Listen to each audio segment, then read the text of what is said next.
How are you able to position yourself to actually help that fleet improve their economic situation, lower their total cost of operation? What's your approach, and kind of walk us through how you do that?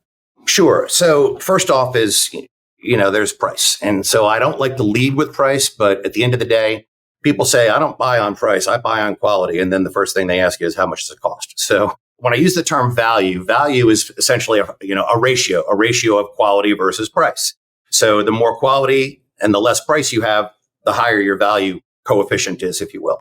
So, actually I have a graph which shows, where we stand on the scale of price versus quality.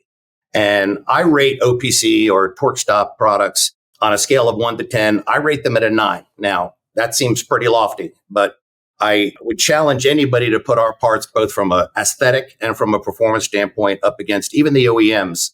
And I challenge them to match the quality that we can provide. And that's one of the reasons why I'm here talking to you today, because the quality is just so good. And then the other part is price. So we understand that as a new entrant to the market, we need to be aggressive with our pricing, but we're also able to do that because our company is very vertically integrated. My business partners both own factories where we produce friction and then have close relationships with the other owners of the other components, i.e.